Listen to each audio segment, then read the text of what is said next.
Assalamualaikum warahmatullahi wabarakatuh.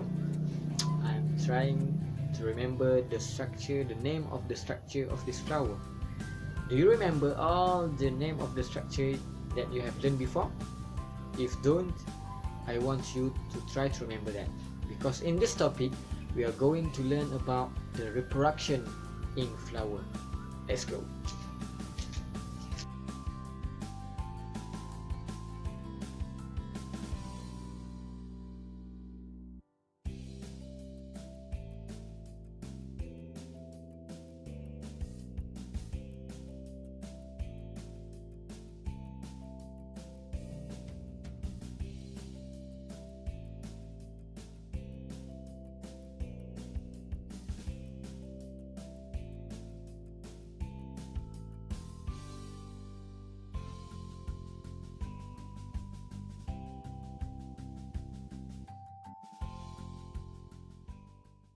Okay, the first stage is about pollination.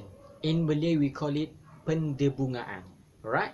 So I want you to watch this video after this and try to understand what the video about. Now for that, the male gametes have to reach the female gametes. For this, first a pollen grain carrying the male gametes is transferred from the stamen of a flower to the stigma of the same or the other flower. Such transfer of pollen grains is known as pollination. If the pollen grain of a flower lands on the stigma of the same flower, it is called self-pollination.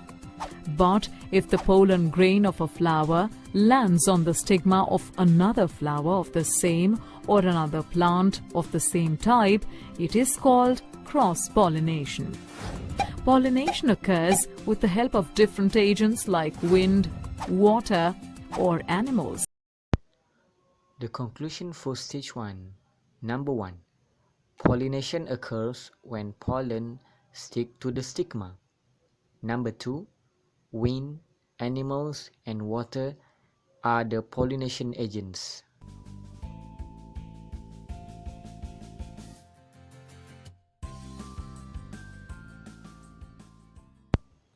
The second stage, fertilization.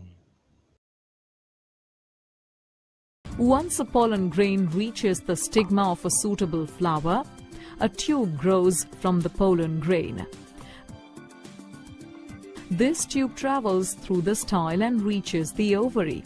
The male gamete from the pollen travels in this tube and reaches to the female gamete present in the ovule of the ovary. After that, the male and the female gamete fuse together to form the zygote. This process of fusion of male and female gametes is called fertilization.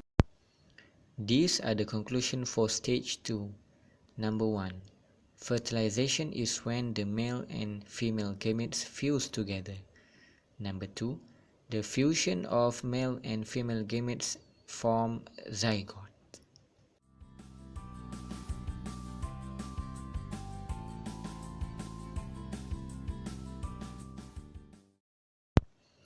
The third stage, fruiting. The ovule develops a tough coat and changes to a seed. The ovary, on the other hand, ripens and forms a fruit around the seed. At this time, the other parts of the flower, like the sepals and petals, fall off. So, a seed present inside a fruit contains an embryo, which is actually a baby plant. These are the conclusion for stage 3. Number 1.